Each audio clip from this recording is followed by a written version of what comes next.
What's up everyone, Darcblade here with my final thoughts on the Uncharted 4 multiplayer beta. The beta is now closed and it is over, so what were my final thoughts on it? What was my review basically of it? Well, a lot of what I said in my first impressions review still applies, although some of my opinions on the multiplayer have altered slightly over the course of the week that the beta has been running.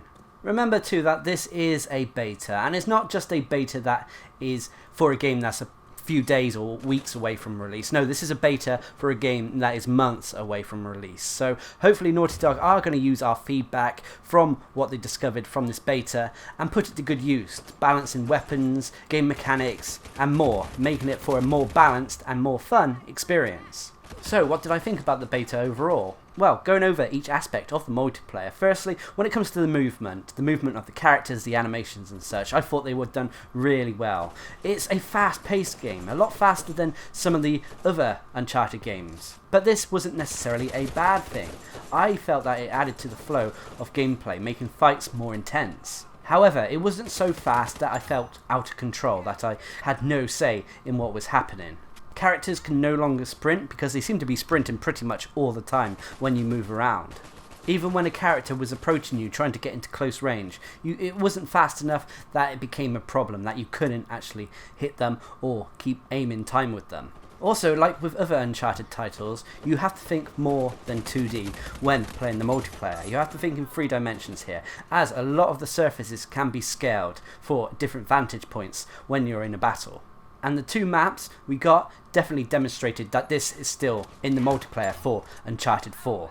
Even when it comes to scaling obstacles and leaping over chest-high walls, it's all done with speed that allows the game to flow to a certain extent. Of course, this is once you've learnt the buttons. Before then, there is a little bit of an issue, as with all games that have a cover system, that you get what I call sticky wall syndrome, where you accidentally cling to a wall you didn't mean to. However, in the multiplayer this is not really an issue. It's still there at times, but it's not as bad as it is in some games. Hopefully by the time the main game comes around, sticky wall syndrome will be eliminated altogether. Also, I gotta love when it comes to the movement, the addition of the grappling hook. This gives you quite a bit of options when it comes to traversing the various maps. I'm hoping that when the main game is released we'll have a lot more chances to perform these leaps using our grappling hooks to swing across the maps. It really did make you feel like you were in an adventure movie, using these grappling hooks, swinging around the maps, and even using these grappling hooks to swing across and jump onto opponents. The characters also moved with weight that didn't feel too floaty. Whilst they are quick, the weight of their bodies can still be felt. Being too floaty was one of the worries I had about the Uncharted 4 multiplayer beta. But I'm glad to see that this is not an issue here. When it comes to the gunplay we experienced with the multiplayer beta, I'm pleased to say that it worked for the most part okay. Okay, at the start I did have to turn the sensitivity up for when I was aiming and moving the camera around. For me it was a little bit too slow, but this wasn't an issue as Naughty Dog did give us the option to turn up the sensitivity, allowing for quicker aiming and quicker movement of the camera. This may not have been an issue for most players, but for me it was a little bit at the start. As a third-person action shooter, the Uncharted 4 multiplayer comes with a lot of gunplay that is over the shoulder.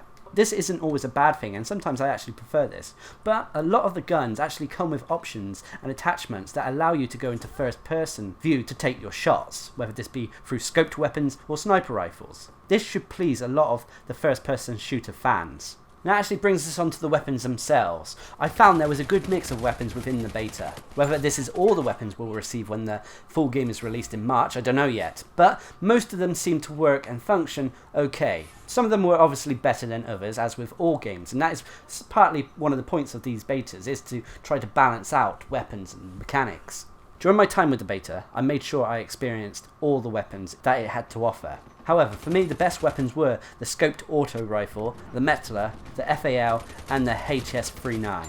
The Metler in particular did feel a little bit overpowered with its damage output. I'm sure a few of these weapons will be seeing changes by the time the main game is released. I also want to say that the pistols felt a little bit underwhelming. Not many people seem to use the pistols at all. They seem to be very under par when compared with the long weapons, when in some respect I suppose that is what Naughty Dog is going for. Pistols, for the most part, are supposed to be your backup weapon for when you run out of ammo or need to switch your weapon quickly. So I can't complain too much on that part. Also, I still have a little bit of an issue when it comes to the melee. Okay, I do like what they've done with the grappling hook melee, where you charge up the grappling hook and then you can use that to one-hit someone by hitting them on the head with it, basically. But the melee combat, when it's just tapping square when you're near someone, it feels a little bit clumsy, to say the least. Another small gripe of mine when it came to the weapons was that I often found I was running out of ammo. Unlike the previous multiplayer installments in the Uncharted series, you don't have as much ammo in this multiplayer. While I don't think this is a bad thing necessarily, I feel sometimes it can be a little bit unfair on players who don't always get the kills, always able to down players as they miss out on ammo. If you're fully capable of getting kills and downing players, then you'll be fine. But overall, I think it means you just have to be a bit more cautious when it comes to spending your ammo. I also like they've included reviving players. Being able to revive your teammate and deny the enemy a kill really did make me smile. It made me feel that there was more teamwork involved in the multiplayer. I just wish the reward for reviving a teammate was a little bit higher, because when playing with groups of randoms, rarely did I see players revive other people, which was a shame. I really do like how they've included treasure hunting into the multiplayer. Treasure hunting as a whole is part of what the whole Uncharted franchise is all about.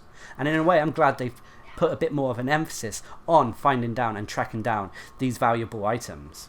It also helps players who don't necessarily like the combat, or who are not quite as good as the combat and getting the kills as other players, as these players could probably focus on getting the treasures, building up their money and cash to spend in the in-game store to purchase something a little bit more powerful, like a rocket launcher, to give them an advantage. I would often find myself moving away from a firefight in order to go collect a treasure. Not only do these treasures give you money you can spend on the in-game store mid-match, but they also give you an in-game currency that you can spend in the customization store. Here you will be able to buy new hats, taunts, etc. for your characters. It also makes the climbing aspect of Uncharted feel a bit more valuable when you're going for these treasures.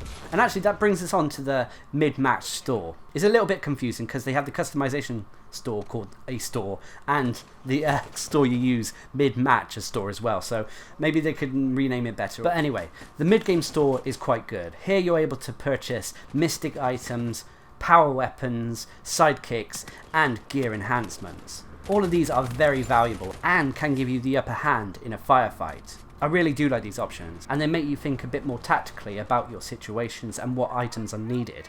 Do you need a sidekick to take the heat off you? Do you need extra firepower to take on a group of opponents? Do you need a mystic item to help downed allies? Or do you just simply need to enhance your gear for the long run? All of these can be answered with the store. When it comes to the balance though of these items, that's another thing. Sometimes the El Dorado statue seems a little bit overpowered, but it is only overpowered when it comes to groups that are close together or huddled up in a small location. Personally though, I didn't really have an issue with any of them being too overpowered when it comes to items you can buy from the store mid-match. The only thing I did have an issue with, a lot of the heavy weapons you could purchase from the store really did feel underpowered. The only exception really was the grenade launcher or the rocket launcher, but I'm sure these can be adjusted with time. As for the look of Uncharted 4's multiplayer beta, well, I'm glad to say that while it may not be perfect, it looks damn good.